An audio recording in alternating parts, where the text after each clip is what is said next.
Bonsoir madame, bonsoir messieurs, chers amis de l'heure de solution, bonsoir, nous sommes encore là ce lundi, comme tous les autres d'ailleurs, à partir de 21h, c'est l'heure de solution qui passe sur ma page Facebook, apôtre Tate Samuel. Pendant 60 minutes, nous répondons aux courriers qui nous sont adressés, et ce soir nous en avons, et ce sera avec un grand plaisir, n'est-ce pas, un privilège, c'est un privilège pour nous d'être à votre service.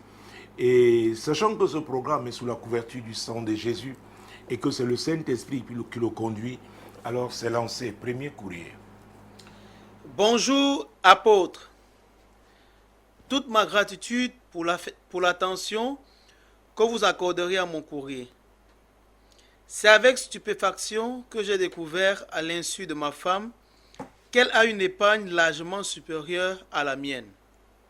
Je me bats à faire vivre la famille et à construire une maison décente.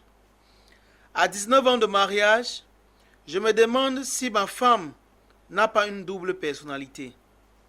Elle qui jure que ses affaires ne marchent pas. Je suis déçu et dégoûté, mais comment m'en sortir? Martin. Mais comment m'en sortir? Oui. Ce programme, c'est aussi son but. Aider les gens à s'en sortir par, n'est-ce pas, la voix du Seigneur, en se fondant, en se basant sur la parole de Dieu. Oui, c'est tout ce que nous pouvons faire. Et il n'y a que Dieu vraiment pour nous aider dans les situations difficiles. Et je comprends, il s'appelle comment? Martin. Je comprends que la situation de Martin, ce n'est pas évident. 19 ans de vie conjugale. Et une vie conjugale est basée sur la confiance. Hein. Ah, il faut le dire, oui. La confiance. Donc, il dit qu'il se bat pour faire vivre sa famille, pour construire une maison décente. Et là, il réalise que maintenant, sa femme, avait il nous dit que sa femme ne l'aide pas, que la femme ne participe pas alors qu'elle a les moyens. Donc, elle ne dit pas la vérité, elle dissimule. C'est de cela qu'il s'agit. Donc, la confiance ici est entamée. Il va jusqu'à demander si la femme n'a pas une double personnalité. Bon, les psychologues vont répondre, n'est-ce pas, techniquement. Mais, mesdames, messieurs, il n'est pas possible qu'on soit heureux dans sa vie conjugale s'il n'y a pas de confiance. C'est très important de le savoir. La confiance nous parle d'un sentiment, n'est-ce pas, d'assurance, de sécurité. Comment est-ce qu'on peut partager sa vie, ses jours, ses nuits avec quelqu'un, partager son intimité avec la personne et que on garde très loin son portefeuille?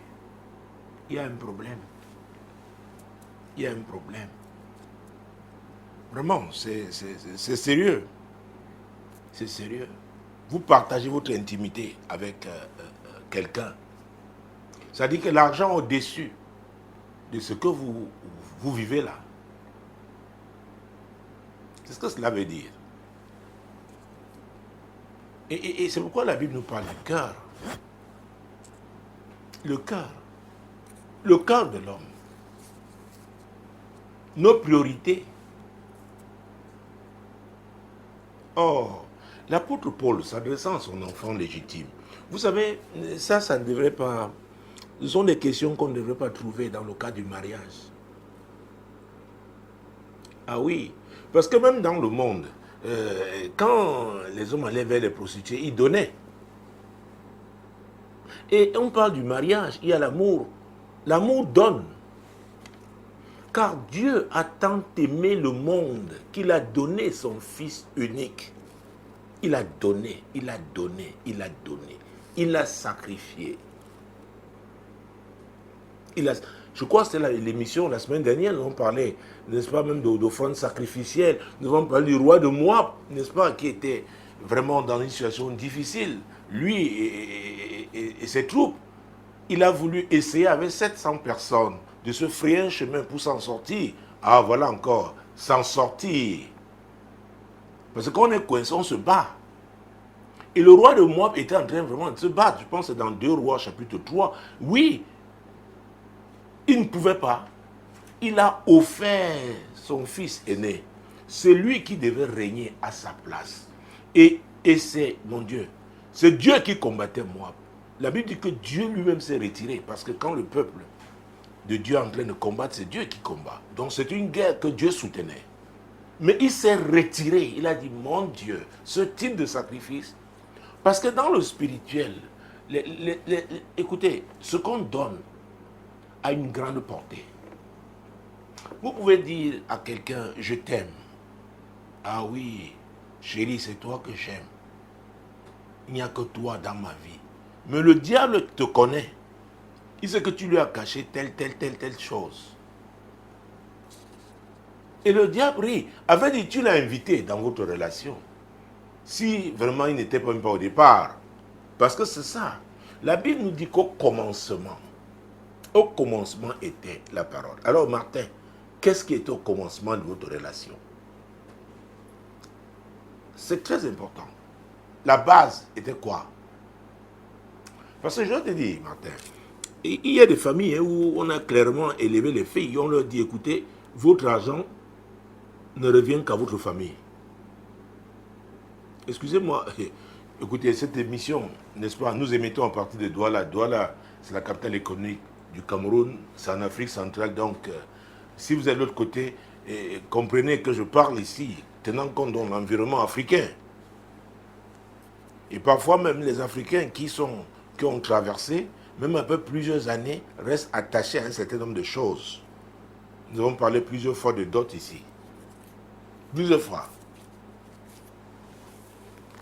Je suis ravi parce que c'est hier encore, on faisait ce témoignage, n'est-ce pas?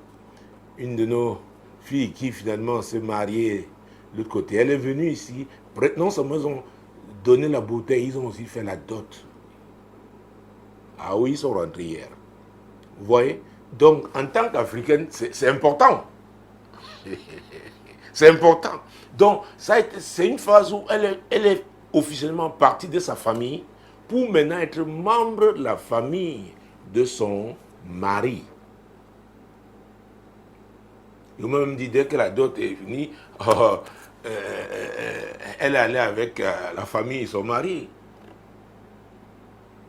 Alors, vous allez comme ça et vous laissez votre portefeuille. Et vous savez, il est important de s'arrêter et se poser de bonnes questions. Soyons vrais, soyons sincères. De quoi s'agit-il quand vous vous engagez dans un mariage? C'est pourquoi on ne peut pas parler de ça sans parler de la notion de vision. Parce que quand je dis qu'au commencement, il y avait quoi? Je veux parler de la vision. Et nous connaissons le verset 3 d'Amos 3. Ah oui, la vision, il y avait quoi au départ? Qu'est-ce que vous êtes dit? Vous êtes accordé sur quoi, Martin? C'est très important. Parce que ça fait 19 ans aujourd'hui. Et maintenant, tu fais une rétrospective, tu te dis, mais tiens, qu'est-ce qui se passe? Quels étaient les thèmes de votre accord? Je peux te le dire parce que j'ai eu plusieurs cas dans le ministère. Je me souviens, il y a un peu plus de... Oui, 22 ans. Et ça, c'était ici à l'église. Hein? Enfin, on était sur l'autre site. Et un jour, une sœur à l'église tient à me voir. Elle s'exclamait, étonnée du fait que sa mère l'a appelée. Je lui ai dit, écoute, cesse de prier pour le mariage. Tu ne dois pas te marier. Elle ne vivait pas dans la même maison que sa mère. Elle priait chez elle, donc c'était une prière secrète. Elle ne comprenait pas que sa mère l'interpelle comme ça. Je lui ai dit clairement, si elle te l'a dit, c'est parce que tu as un appel dans ta famille. Peut-être c'est toi, c'est pas le successeur ou l'héritière de la grand-mère. Et peut-être tu as un rôle à jouer. Et c'est pourquoi elle te le dit clairement. Et elle a continué de prier, Sa mère est encore revenue, lui a dit, écoute, maintenant tu peux aller te marier, mais sache que chaque fin de mois, ton salaire revient ici. Alors, Martin, quand je parle de ces choses, je parle aussi, n'est-ce pas, du vécu. Du vécu. Tu sais très bien que dans le matriarcat, c'est l'oncle maternel qui prend la dot. Alors, Martin, oui. Donc, mon Dieu, mon roi, c'est pourquoi je parle du commencement. Quelle était la base? Quelle était la base? Vous vous accordez sur quoi? Parce que j'ai aussi rencontré des hommes comme ça. Ils sont au départ d'accord parce qu'ils veulent épouser la femme. Plus tard, ils s'arrêtent. Mais messieurs, quand vous vous arrêtez, bon, il faut qu'on reparle. Parce que c'est un accord, c'est un contrat. Il faut voir, parce qu'il arrive qu'on révise un contrat, c'est pas ça? Il arrive. Il y a parfois des événements non prévus. Rappelons-nous par exemple de la pandémie, le coronavirus. Ça a bousculé beaucoup de contrats, ça a créé, ça a empêché beaucoup de gens, n'est-ce pas, d'aller jusqu'au bout, de remplir toutes les conditions. Donc, on peut revoir un contrat. Oui, les parties peuvent s'asseoir. C'est pourquoi, Martin, il est important de t'interroger. Et quand je pose la question, savoir au commencement, qu'est-ce qui avait été dit? Parce que la Bible dit que tout ce qui n'est pas conviction est péché. Alors, les fiancés doivent clairement exprimer leur conviction. Et si ce n'est pas possible donc de se marier sous ces conditions-là, autant ne pas le faire. Et c'est même un des avantages de la période de fiançailles. Ah oui, on a seulement été présenté à la famille, aux différentes familles, aux deux familles. Bon, maintenant on s'observe, on parle, on échange. Et c'est pourquoi il faut être vrai. C'est très important. Vous savez, il y a un peu plus de 10 ans, oui, par là, j'étais choqué. C'était une réunion, à l'époque, je conduisais cette réunion, le forum, n'est-ce pas, des jeunes mariés de l'église. Et j'avais été choqué quand, à la suite des femmes qui s'étaient plaintes que papa, mais vraiment, pendant les fiançailles, ça allait très bien, ils étaient très gentils, vraiment, donnaient des cadeaux, ils étaient attentionnés. Mais maintenant, c'est vraiment, les choses ont changé depuis que nous sommes mariés et tout et tout. À vrai dire, c'était ce que les femmes disaient. Alors, un des hommes a dit que vraiment, il fallait les composer. J'ai dit, mais mon Dieu, où sommes-nous là? Et les autres ont acquiescé. Ça veut dire quoi? On flatte la femme, on veut qu'elle entre. Une fois dedans, alors son vrai visage. Votre vrai visage maintenant apparaît. Alors dites-moi, c'est pour bâtir quoi? Parce que je n'envisage pas le mariage si on élimine le verbe bâtir. Parce que la Bible même nous dit, et c'est Dieu même, c'est sa parole, dans Somme chapitre 127, vous savez, je peux lire tous les jours, à chaque édition, n'est-ce pas, ce verset 1 du Somme 127, qui, à vrai dire, ça nous concerne, ça concerne nos engagements, ça concerne, n'est-ce pas, tous ceux-là qui peuvent prétendre que c'est Dieu, que c'est au nom de Dieu qui font ci, qui font ça. Somme chapitre 127, verset 1. Si l'Éternel ne bâtit la maison, ceux qui la bâtissent travaillent en vain. Si l'Éternel ne garde la ville, celui qui la garde veille en vain. Oh, c'est Dieu qui parle. Si l'Éternel ne bâtit la maison, donc on parle de la maison, chacun de nous est une maison. Pour nous les chrétiens, nous sommes la maison de Dieu, le temple du Saint-Esprit. Alors, et c'est pourquoi c'est très important. La Bible dit que deux personnes, nous l'avons vu tout à l'heure, marchent ensemble sans s'être accordés. La réponse, effectivement, est non. Donc, quand on parle de deux chrétiens qui se marient, c'est deux personnes, il s'agit de deux personnes, effectivement. Chacune d'elles est d'abord le temple de Dieu. Ça veut dire qu'ils craignent Dieu. Ils se mettent donc ensemble pour bâtir. J'ai dit ensemble pour bâtir. Et leur objectif, la vraie dire, c'est cette vision que Dieu leur a donnée. Et ils s'accordent. C'est pourquoi ils devront tout faire. Éliminer tout ce qui n'est pas, ne participe pas à bâtir. Parce qu'effectivement, il s'agit de deux personnes qui viennent d'horizons divers. Donc, il y a des choses, forcément, qui ne sont pas, ne rentrent pas, ne vont pas dans la même direction. Ces choses-là, on les enlève. Ah oui. Vous savez, quand on lit Jean chapitre 15, versets 1 et 2, vous savez, c'est ce que le Seigneur Dieu même fait avec nous. C'est ce que Dieu fait avec nous. Parce qu'il veut que nous portions du fruit et que nous en portions davantage. Et Jésus, n'est-ce pas, dans cet évangile, de Jean, chapitre 15, versets 1 et 2, qu'est-ce qu'il dit? Je suis le vrai cep et mon Père est le vigneron. Tout sarment qui est en moi et qui ne porte pas de fruit, il le retranche, et tout sarment qui porte du fruit, il les monte afin qu'il porte encore plus de fruits. Vous voyez? Donc Dieu, sa volonté est que nous portions des fruits et que nous portions plus de fruits. À vrai dire, ces deux personnes qui portent des fruits, c'est-à-dire qui sont laissées transformer par la parole de Dieu, qui se marient donc en tant que chrétiens. C'est le point de départ. Alors, si vous avez quelqu'un qui ne craint pas Dieu, mais qui veut absolument, et ça je l'ai vu, des gens qui disent, oh, il faut que j'aille dans ces églises-là, les femmes dans l'église-là, elles craignent Dieu. Vraiment comme ça, je suis sûr que j'aurai une femme tranquille. Alors, vous, cette femme qui craignait Dieu, vous acceptez d'épouser un tel homme parce que vous tenez à vous marier. Vous savez, il n'y a pas cet accord-là de départ. Parce qu'il ne craint pas Dieu, il vous fera n'importe quoi. C'est pourquoi il y a des choses, quand elles arrivent, on se pose la question, est-ce que cette personne craint Dieu? C'est la première question. Est-ce qu'elle craint Dieu?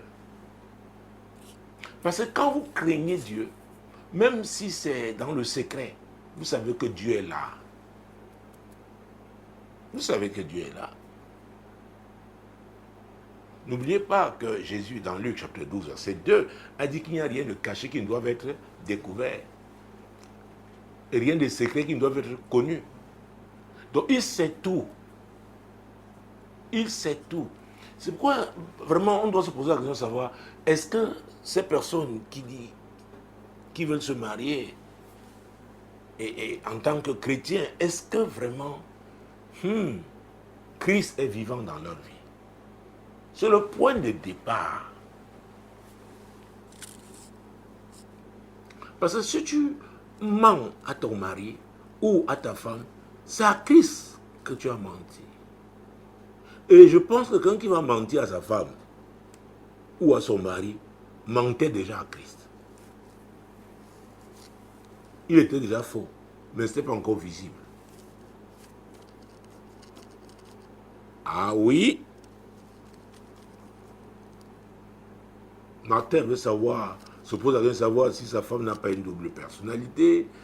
Après 19 ans de mariage, est-ce que vraiment il veut s'en sortir? Alors, j'allais même lui poser la question de savoir, s'en sortir pour lui, c'est comment? C'est-à-dire quitter, sortir de cette relation, ou alors que sa femme change. Ou peut-être qu'il s'adapte, je ne sais pas. Mais il serait très difficile de s'adapter dans le mensonge. Parce que le mensonge ne bâtit pas, le mensonge détruit. Ce serait très difficile. Il soulève qu'il est déçu et dégoûté. Ah bon. Ah oui, il y a ce côté alors que je n'ai pas bien perçu. Peut-être on va remettre le courrier pour qu'on le lise. Mesdames, messieurs, si vous avez pris le train en marche, vous êtes bel et bien sur ma page Facebook, Apôtre Tate Samuel, tous les lundis 21h. Je vous propose ce programme, L'heure de solution. Et il est rediffusé donc sur Radio Solution, Solution TV et YouTube, tous les mercredis à partir de 21h. Ce soir, nous traitons du courrier de Martin et nous allons procéder à la relecture de ce courrier. Bonjour, apôtre. Toute ma gratitude pour l'attention que vous accorderez à mon courrier. C'est avec stupéfaction que j'ai découvert, à l'insu de ma femme, qu'elle a une épargne largement supérieure à la mienne. Je me bats à faire vivre la famille et à construire une maison décente. À 19 ans de mariage, je me demande si ma femme n'a pas une double personnalité. Elle qui jure que ses affaires ne marchent pas. Je suis déçu et dégoûté. Mais comment m'en sortir? Martin. Ce courrier aussi peut nous faire voir que Martin peut être dépassé par les événements. Il dit qu'il est dégoûté, c'est très fort ça. Il est déçu et dégoûté, 2D. Déçu, dégoûté. Il se demande comment s'en sortir. Alors Martin, s'il avait été devant nous, et je lui aurais posé clairement la question, est-ce qu'il pense que le Seigneur peut encore faire quelque chose? Ou alors lui, il a tourné le dos, il cherche comment briser, rompre. Parce que c'est deux choses différentes. C'est deux choses différentes. Puis quelqu'un peut écrire, se dire, bon, aidez-moi à gérer cette situation. Je tiens à ma famille, je tiens à ce mariage, je ne me suis pas marié pour divorcer. C'est différent de quelqu'un qui dit, je n'en veux plus, je suis dégoûté. Le plus tôt serait le mieux. Je veux m'en aller. Ah, mon Dieu, mon roi, Jésus. Waouh. Il s'agit de la vie d'un homme. Et pas seulement un homme, parce que même cette femme, qui peut-être croit qu'elle gagne en le faisant, et les dégâts que ces actions peuvent causer, peuvent l'affecter plus tard, parfois, et même plus douloureusement que son mari. Et ça, dans le ministère, j'ai vécu des cas où des gens qui croient être au contrôle. Ah oui, ils décident, font ci, ça, selon leurs intérêts. Mais comme cette vie, on ne peut pas tout prévoir. On ne sait pas quand est-ce que ça peut basculer, d'un côté comme de l'autre. Et après, on se rend compte, waouh, ce que je faisais me rongeait plutôt. Et c'est terrible qu'on veut maintenant rattraper la situation. Je vous ai dit, j'étais quelque part à l'étranger, c'était un ami, il recevait, mon Dieu, vous savez, les pasteurs, nous avons des situations, et parfois quand il s'agit des gens d'un certain niveau, c'est pas facile, n'est-ce pas, de pouvoir, comme on dit chez nous, les gérer. Alors, c'était un couple, le mari professeur d'université, la femme professeure d'université, les deux chrétiens. À un moment donné, ça n'allait pas. Le mari n'en voulait plus. Il a décidé de quitter la même université où était sa femme et a eu un contrat dans une autre université, dans une autre ville. Question pour lui de dire que c'est terminé.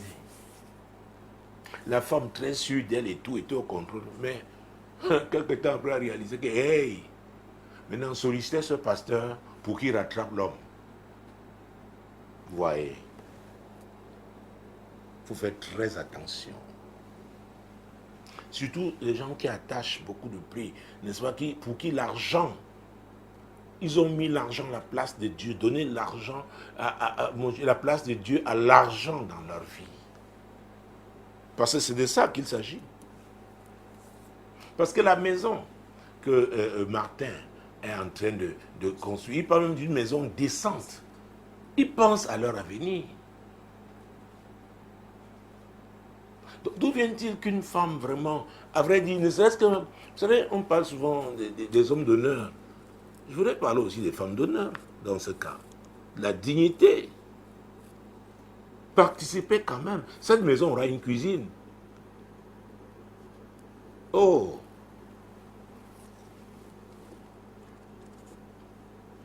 Donc, Martin, je ne veux pas te suivre dans le sens où tu veux rompre croyant que tout est terminé. Parce qu'encore, dans ce programme, à la 45e minute, n'est-ce pas, nous avons la CIMAC, la Convention internationale du mariage chrétien, est divisée en trois. Oui, il y a trois classes. La classe des jeunes qui aspirent au mariage, ceux qui, 40 ans et plus, nous les appelons la classe de rattrapage, et maintenant ceux qui sont mariés, qui ont des difficultés dans leur mariage. Et nous croyons en Dieu pour que ces mariages, que la réconciliation ait lieu. C'est pourquoi nous ne voulons pas t'encourager au cas où tu pensais à la rupture parce que tu es dégoûté et déçu. Nous pensons que Dieu peut encore faire quelque chose. Notre Dieu est le Dieu de miracles. Ah oui, à vrai dire, je pense que quand je parle de la compassion, quand je regarde certaines personnes comme l'épouse de Martin, parfois il faut avoir même de la compassion pour ces personnes. J'ai vu des gens qui vraiment... Attends, je crois que c'est dans Luc chapitre 12. Parce que Jésus devait parler quelque part de l'avarice. Luc chapitre 12. Mon Dieu, mon roi. Je crois verset 15, oui. Puis il leur dit, gardez-vous avec soin de toute avarice, car la vie d'un homme ne dépend pas de ses biens, fut-il dans l'abondance. Hey, c'est Jésus qui parle. La vie d'un homme ne dépend pas de ses biens. Vous pouvez avoir beaucoup de biens. Si vous n'avez pas la santé, vous n'êtes pas heureux. Si vous n'êtes pas en paix, vous n'êtes pas heureux. Et quand on parle d'avarice, oh mon Dieu, je rencontre des gens qui, ils accumulent seulement, même eux-mêmes ils ne jouissent pas de leurs biens. C'est incroyable. Ce sont des gens malades. Je vous dis. Et c'est pourquoi j'ai dit, laissons-nous conduire par l'Esprit de Dieu. Parfois, on peut avoir beaucoup de compassion finalement pour ce genre de personnes qui au finish sont même très malheureuses. Ah oui. Ah oui. Il y a l'histoire, cette fois-là, c'était un homme. Bon, disons. Oh mon Dieu. Sans entrer dans les détails. Il disait toujours qu'il n'a rien, il n'a pas. C'est la femme qui se battait. Un jour, il arrive, il avait, je ne sais pas, lui-même changé la place où il cachait son argent. Donc il n'a pas retrouvé. Après, il revenait d'un voyage. Hey! Il a fait du bruit. Il a accusé sa femme d'avoir volé son argent. D'avoir. Oh, lui, à force de cacher où il gardait l'argent, il a fini par oublier. Et comme il revenait dans ce voyage, et je pense que son cœur battait très fort, il dit, oh, peut-être cette femme, vous savez, les femmes ont souvent mettre de l'ordre. Ah, Jésus-Christ de Nazareth, mon Dieu, mon roi. Il dit, oh, peut-être elle est tombée. Il arrive, la femme a juré, ouais, c'est pas. Oh. Et pour finir, la femme dit, donc tu avais. Bon, c'était nous combien? Tu n'as pas vu, c'était. Il a eu du mal à donner le montant. Mais non, parce qu'il fallait comme une sorte de médiation. Des gens qui lui ont dit, mon frère, est-ce que finalement il lâche le montant? Oh! Et finalement, on retrouve l'argent quelque part. L'homme qui avait dit qu'il n'avait rien. Vous voyez que quand nous parlons de l'homme, c'est l'être humain, la femme ou l'homme. Et l'apôtre Paul, s'adressant dans son enfant légitime, dans la foi, Timothée, dans le livre qui porte son nom, n'est-ce pas, la première épître, 1 Timothée chapitre 6, Jésus-Christ de Nazareth, mon Dieu, mon roi. 1 Timothée chapitre 6, 1 Timothée chapitre 6, verset 10.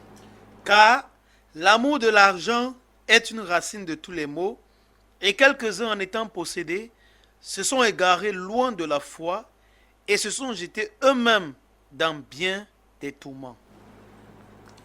Je voudrais indiquer, et en précisant, que l'apôtre Paul ne s'adresse pas aux païens ici. Il s'adresse aux gens qui sont ou qui étaient à l'église. Il parle de l'amour de l'argent. Il dit que, oh mon Dieu, c'est une racine de tous les maux.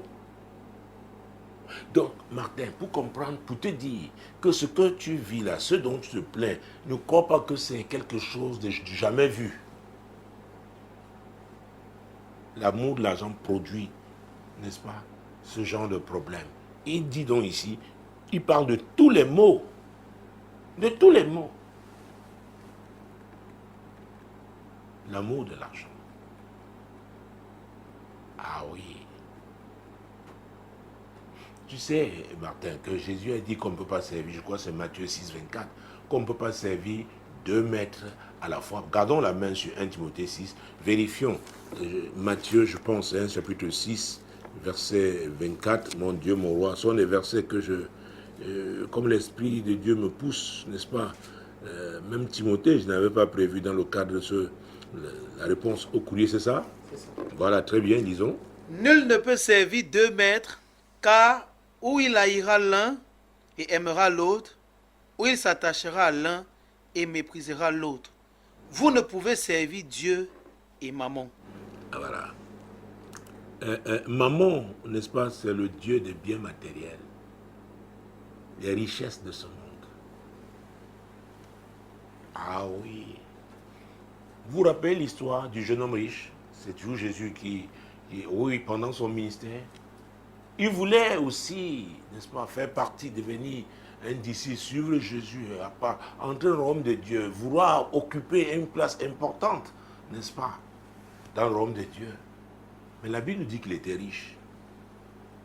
Jésus l'a regardé, lui a dit, fais ci, fais ça. Il dit, non, j'ai déjà fait, fais encore. Il dit, bon, il te reste une seule chose maintenant. Va, vends tes biens et donne-les aux pauvres. La Bible dit qu'il fut triste. Parce qu'à vrai dire, il a voulu faire croire aux gens et à Jésus lui-même que Dieu avait la première place dans sa vie. Jésus n'avait pas besoin de son argent. Mais Jésus savait que l'argent, ses biens, avaient pris la place de Dieu dans sa vie. Mesdames, Messieurs, chers amis de l'heure de solution, à un moment ou à un autre, il y aura cette épreuve. Dieu voudra se rassurer qu'il a effectivement la première place dans notre vie. Ah oui. Et c'est pourquoi beaucoup n'arrivent pas à atteindre certains niveaux avec Dieu. Ils jeûnent, ils prient, mais il y a des choses qui doivent, n'est-ce pas, être rétrogradées et que Dieu prenne la première place. Mais ils se battent, ils gardent ces choses, ils veulent charnellement tout bousculer et ils n'y arriveront pas. Parce que c'est Dieu qui place, qui a choisi, n'est-ce pas, lesquelles conditions pour qualifier tel ou tel. Et toujours dans Matthieu 6, si on lisait maintenant le verset 33, nous connaissons tous ce verset. Matthieu chapitre 6, mon Dieu, mon roi, nous y étions déjà parce que nous avons lu le verset 24.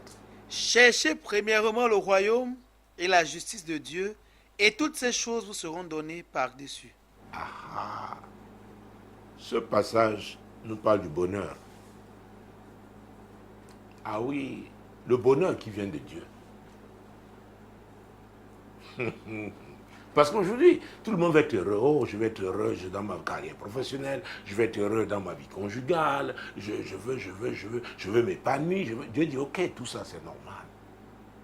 Mais donnez-moi la première place. Donnez-moi la première place. Ah oui. Alors, chers amis, vous du groupe de l'heure de solution, est-ce que Dieu occupe la première place dans notre vie? Je sais qu'est-ce qu'il fallait répondre là maintenant, tout le monde dirait oui. Mais ces choses, ce n'est pas ce qu'on dit. C'est ce qui est dans notre cœur. Et le diable nous connaît très bien. Il sait. Il sait. C'est pourquoi beaucoup de chrétiens font face aux résistances. Le diable leur résiste, c'est-à-dire, comment je dis, de façon légale. Parce qu'ils veulent mélanger. Un temps, ils sont avec Dieu. Un temps, ils prennent le diable. Et ils jouent. Ils chancellent. Ah oui! La question de savoir maintenant, est-ce que tu chancelles? La Bible dit dans le livre de Daniel que ceux qui connaîtront leur Dieu agiront avec fermeté. Leur foi ne va pas chanceler. Donc je parlais de l'amour de l'argent, Martin. Ce verset 10 de 1 Timothée 6 nous permet de parler de ta femme. Et ne l'oublions pas, nous chrétiens. Matthieu 16, 26. Nous revenons à l'évangile de Matthieu encore. Matthieu 16, verset 26. C'est Jésus qui parle. C'est Jésus qui parle. Et que servirait-il à un homme de gagner tout le monde s'il perdait son âme? Ou que donnerait un homme en échange de son âme? Alors, dis-moi, Martin, est-ce qu'aujourd'hui, même si jamais ce mariage se cassait, tu souhaiterais que ta femme se retrouve en enfer? Ne crois-tu pas que cette situation te donne l'occasion. Peut-être Dieu, d'ailleurs, rien ne surprend Dieu. Dieu savait qu'à ce moment-ci, il y aurait ce défi. Est-ce que ce ne sera pas l'occasion alors pour que vraiment le Seigneur touche le cœur de ta femme? Tu veux savoir comment t'en sortir. Écoutez, à chaque fois qu'on veut bien s'en sortir, il faut que tu donnes la première place à Dieu.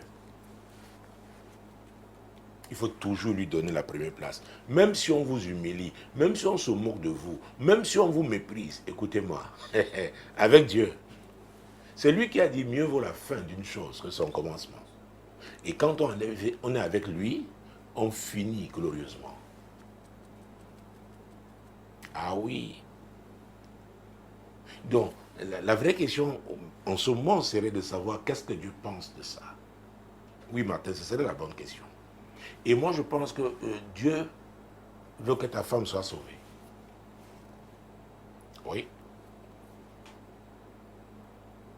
Il veut que ta femme soit sauvée. Et j'ai l'habitude de dire, il y a un genre de vie de prière, niveau de prière même, qu'on ne peut pas atteindre sans certains défis. Peut-être que tu priais souvent pour ta femme, peut-être de façon générale. Maintenant, tu as un sujet spécifique, particulier. Est-ce que tu as vraiment aimé cette femme? Dieu est amour. Si tu l'as aimé, donc c'est Dieu qui t'a conduit. Est-ce que Dieu échoue? Mets Dieu devant. Mets Dieu devant. Et je peux te garantir que en priant, en commençant à prier pour son salut, avec compassion, à un moment donné, à vrai dire, oh, tu la verras comme Dieu la voit, et tu auras les sentiments de Dieu, tu verras la compassion, et l'argent ne sera même plus un problème. Et je veux te dire, quand tu mets Dieu devant, Dieu peut finir cette maison à une vitesse, avec une provision inattendue. Parce que tu souffres aujourd'hui, parce que tu réalises que ta femme aurait pu contribuer. Hey, Dieu est Dieu. Peut-être elle-même va découvrir que ton Dieu, qui est le Dieu d'amour, le Dieu qui pardonne. Ah, Matthieu chapitre 6. Parce que si je ne parle pas de ça, je n'ai pas touché ce qui est essentiel. Ah oui, ah oui, ah oui. Commençons avec le verset 12. Vous savez, c'est quand Jésus enseignait à ses disciples comment prier. Et au verset 12, il a dit quelque chose d'important. Pardonne-nous nos offenses, comme nous aussi nous pardonnons à ceux qui nous ont offensés. Ah, tu te sens offensé, profondément offensé. Tu te dis dégoûté, déçu. Nous le comprenons. Nous sommes des êtres humains. Mais la chose n'est pas seulement à notre niveau. Parce que nous qui avons donné notre vie à Christ, Christ est dans notre vie. Christ est vivant. Son esprit est là, le Saint-Esprit. Et c'est lui qui est le révélateur. Ah oui. Que pense Dieu de cette situation? Si tu es chrétien, le Saint-Esprit en toi. Oh, Martin, peut-être le temps maintenant de commencer. Ah oui, à inviter le Saint-Esprit dans toutes tes situations. Ah oui, le Saint-Esprit peut te montrer le cœur de cette femme. Peut-être tu l'as vu, tu as considéré, n'est-ce pas, cette offense, cette blessure, cette trahison, vraiment, tu penses à double personnalité. Le Saint-Esprit risque vraiment, peut même te montrer qu'elle est, comme je l'ai dit tout à l'heure, quelqu'un de malade. À vrai dire, c'est elle qui a besoin d'aide. Ah oui! C'est le Saint-Esprit qui pose le bon diagnostic. Oh mon Dieu, mon roi. Et si nous restons dans ce chapitre 6 de Matthieu, nous allons lire le verset 12. Prenons alors ce moment les versets 14 et 15. Jésus insiste. Si vous pardonnez, aux hommes leurs offenses, votre Père Céleste vous pardonnera aussi. Mais si vous ne pardonnez pas aux hommes, votre Père Céleste ne vous pardonnera pas non plus vos offenses. Cher Martin, alors dis-moi, si Dieu ne nous pardonne pas, nous allons où? Martin, dis-moi, où est-ce que nous allons? Nous aurons l'impression d'avancer physiquement, mais à vrai dire, nous serions en train de faire du surplace. Nous avons tous besoin du pardon de Dieu. Pour ce faire, Dieu nous demande de faire quoi? De pardonner. De pardonner. De pardonner. J'ai vu des gens qui ont rompu certaines relations, croyant que c'était la solution, mais on continue d'en souffrir. Ah oui. Et n'oublie pas ce que Jésus a dit, n'est-ce pas, dans Luc chapitre 4, Luc chapitre 4, versets 18 et 19, lorsqu'il annonçait solennellement son ministère. Il avait dit, l'Esprit du Seigneur est sur moi, parce qu'il m'a oint pour annoncer une bonne nouvelle aux pauvres. La bonne nouvelle. Écoutez, beaucoup sont restés sur le côté pauvreté matérielle, n'est-ce pas? Avait dit, quand on n'a pas Jésus, on est pauvre, on est pauvre type. Parce qu'on compte sur des choses qui ne peuvent pas nous aider pendant des situations critiques, des moments difficiles. Parce qu'on n'a pas le rocher, on n'a pas l'ancien des jours, on n'a pas le sauveur, on n'a pas Dieu avec soi. Je dois encore le souligner que nous sommes tous les créatures de Dieu, mais nous ne sommes pas tous les enfants de Dieu. Et je vous invite à lire dans Jean chapitre 1, verset 12. La Bible parle de ceux qui l'ont reçu, qui ont cru en son nom. Elle, la parole, Jésus, la parole, leur a donné le pouvoir de devenir enfants de Dieu. Lesquels ne sont pas nés, oh mon Dieu, de la chair, de la volonté de nous. Lisons ça. Ah, mon Dieu, c'est puissant. C'est la parole de Dieu. C'est très, très important. C'est très, très important.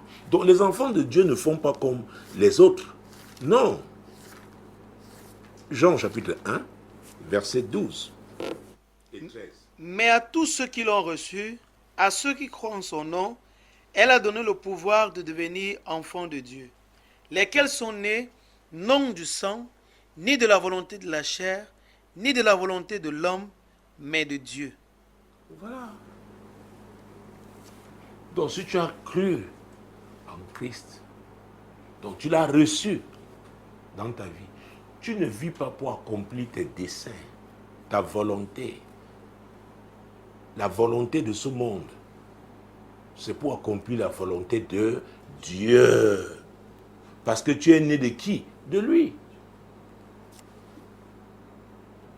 Il t'a choisi en Jésus, le Sauveur. Donc, ça doit nous amener à prendre du recul, n'est-ce pas?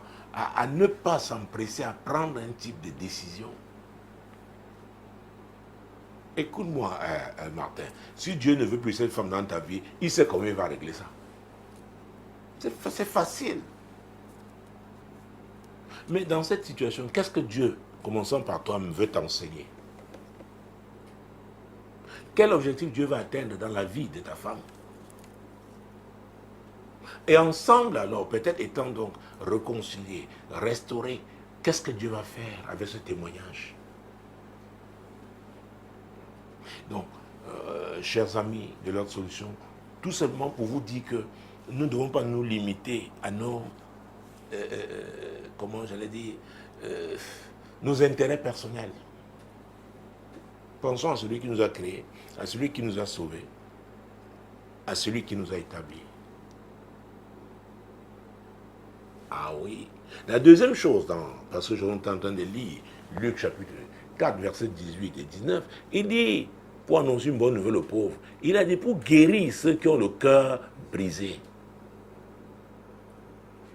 Et je pense quelque part, tu souffres aujourd'hui, tu as été blessé, tu as été... Je vais te dire, gloire à Dieu pour la médecine, pour l'industrie pharmaceutique, pour des médicaments performants qui sont mis sur le marché. Mais je dois te vraiment, crois-moi, quand ton cœur est brisé, il n'y a que Jésus pour véritablement le guérir. Il n'y a que Jésus. C'est lui qui guérit les cœurs brisés.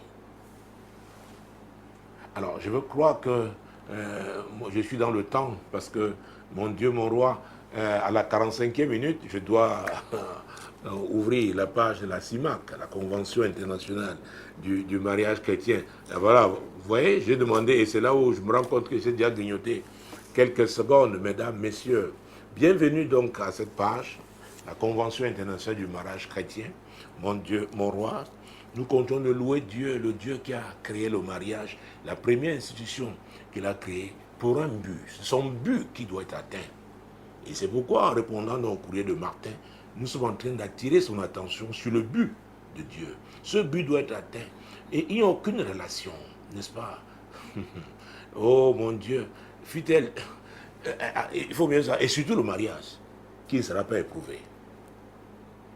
Il y a des épreuves en milieu professionnel, il y a des épreuves en famille, mais dans le mariage aussi. Alors, cette occasion, Martin, Dieu peut l'utiliser vraiment pour donner un nouveau départ à votre vie. Et faire de votre cas un exemple pour que l'on sache quand ça ne va pas. Le Dieu qui a suscité le mariage, il peut aussi le guérir, le restaurer et relever la tête des époux. Martin.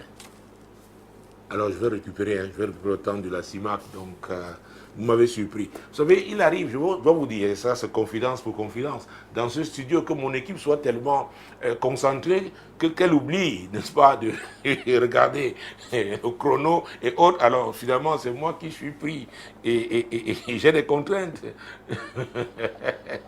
Mon Dieu, mon Dieu, mon Dieu. Vous savez, c'est la vie. C'est la vie. Et si je peux ajouter quelque chose pour dire à la réponse que je suis en train de donner donc à Martin, Jésus dans Matthieu 16, verset 24.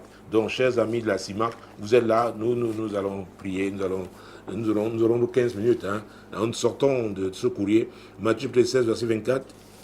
Alors Jésus dit à ses disciples, si quelqu'un veut venir après moi, qu'il renonce à lui-même, qu'il se charge de sa croix et qu'il me suive. Hey! Si quelqu'un veut venir à moi, est-ce que vraiment c'est toi qui as décidé librement de venir à Jésus, de devenir chrétien? Donc ça ne dépend plus seulement de ça ne dépend plus de toi. Tu dois te soumettre d'abord à Dieu. Il doit renoncer à lui-même. En tant qu'être humain, c'est normal que tu sois blessé, que tu sois choqué. Je peux encore te concéder déçu, dégoûté. Mais maintenant, comme ce n'est plus de toi seul qu'il s'agit, ce n'est pas toi la priorité, c'est Jésus désormais. Ah! Hier, je disais qu'on ne sous-traite pas sa croix. Personne ne peut sous-traiter sa croix. Et tu dis, oui, bon, voici ma croix, mais je te paye. Tu portes là. Non, non, non, non. Chacun doit se charger sa croix. C'est toi qui as épousé cette femme. Tu es sa croix, elle est la tienne. Donc, tourne-toi vers Jésus, Martin. Tourne-toi vers Jésus. C'est le conseil que je peux te donner, n'est-ce pas, alors que je sors de ce courrier. Tourne-toi vers Jésus. Et nous allons prier. Nous allons même profiter de tous nos amis aussi qui nous ont rejoints pour la CIMAC. Prions pour Martin. Prions pour Martin. Prions pour Martin. Prions afin que Dieu l'oriente, que l'Esprit de Dieu le conduise. Déjà, c'est lui qui est le consolateur, le Saint-Esprit, qui le console dans cette situation. Et que Martin laisse que l'Esprit de Dieu œuvre dans sa vie, au nom puissant de Jésus. Seigneur, nous prions pour Martin. Martin blessé, dégoûté, déçu. Seigneur, par l'attitude de sa femme. Oh Dieu, merci pour le Saint-Esprit, qui est le consolateur. Le Saint-Esprit console Martin et console tous ceux qui sont dans cette situation. Et nous prions afin que Martin soit ouvert pour suivre les instructions de l'Esprit de Dieu et surtout les mettre en pratique, au nom puissant de Jésus. Nous attendons ton courrier encore. Peut-être après 3 mois, tu nous diras à quel niveau tu es, n'est-ce pas, avec le Saint-Esprit pour conducteur. Crois-moi, ce sera pour un témoignage. Que le Seigneur te bénisse abondamment, Martin. Alors, chers amis, vous étiez là, je ne sais pas combien de minutes j'ai grignoté. Alors, je dois rattraper, je l'ai dit. La CIMAC, nous avons parlé de 3 classes. D'ailleurs, on a commencé à en parler pendant la réponse du courrier de Martin. La classe, la première, qui est celle des jeunes gens qui aspirent au mariage et nous espérons qu'ils se sont laissés préparer. Alors, si ce n'est pas le cas, prions encore ce soir, demandons à Dieu, prions pour que les jeunes gens qui aspirent au mariage se laissent préparer par Dieu. Et cela se passe par quoi? La soumission à la parole de Dieu. la transformation de leur vie par la parole de Dieu. Prions au nom de Jésus. Père, au nom puissant de Jésus, nous prions au Dieu Tout-Puissant.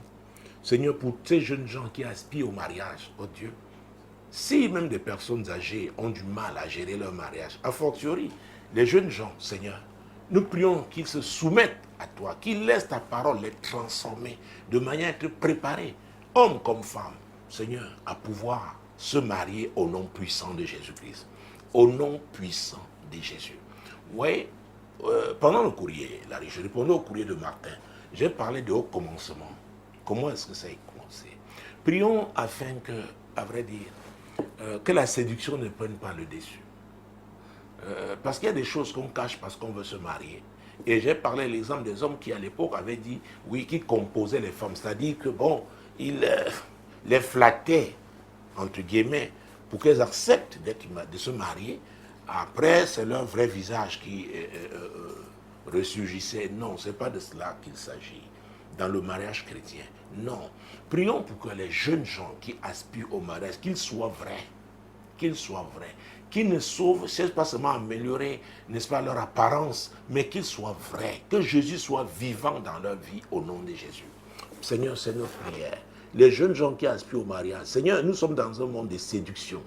Seigneur, oh mon Dieu, mon roi, nous prions pour qu'il soit vrai. Parce que cet engagement est un engagement important, c'est pour toute la vie. Seigneur, oh Dieu Tout-Puissant, qui se disent les vérités au moment de leur fiançailles, Seigneur, qu'ils échangent honnêtement au nom puissant de Jésus. Seigneur, c'est notre prière. C'est notre prière, oh Dieu. C'est notre prière, Père, au nom puissant de Jésus. Que ces jeunes gens soient des personnes véritablement transformées par la parole de Dieu, qui craignent Dieu, qui ont choisi la vérité et qu'ils s'engagent, Seigneur, sur la base de la vérité dans leur mariage, au nom puissant de Jésus-Christ. Ah oui, la deuxième classe, c'est la classe du rattrapage.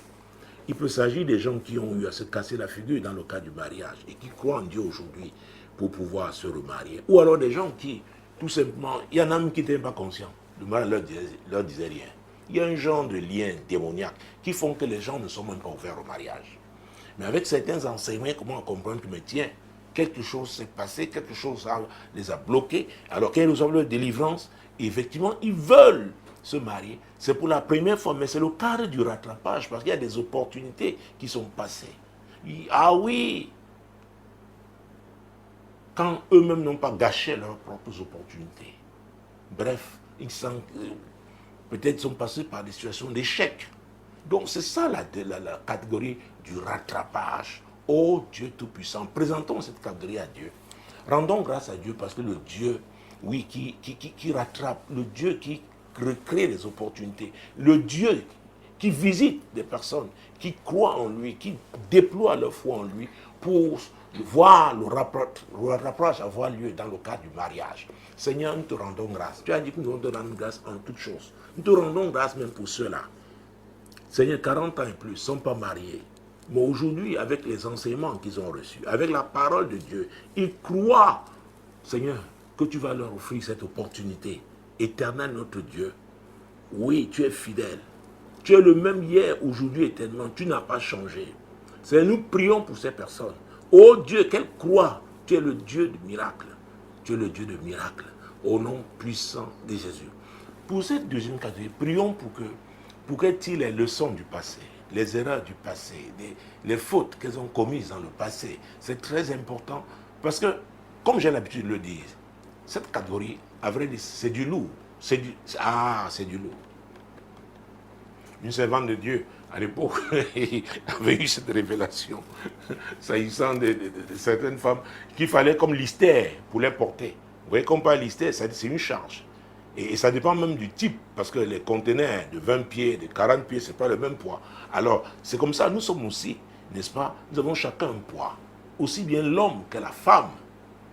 Ah oui, les gens parlent toujours comme si c'est de la femme qu'il s'agit seulement. Il y a des hommes aussi qui sont, oh mon Dieu. Si Dieu te donne un tel homme, mon Dieu, tu dois avoir été véritablement préparé. Parce que tu vois l'âge, mais le caractère, le comportement est enfantin. Ah mon Dieu, mon roi, Seigneur, cette catégorie d'attrapage, ce n'est pas facile. Les soulever, cette catégorie pèse. Oh Seigneur mon Dieu, prions pour que cette catégorie vraiment coopère désormais. Tire les leçons du passé et coopère. Oui, mon Dieu, mon roi, Seigneur, que cette catégorie-là, la catégorie d'attrapage, tire les leçons des échecs du passé. Oui, des opportunités gâchées.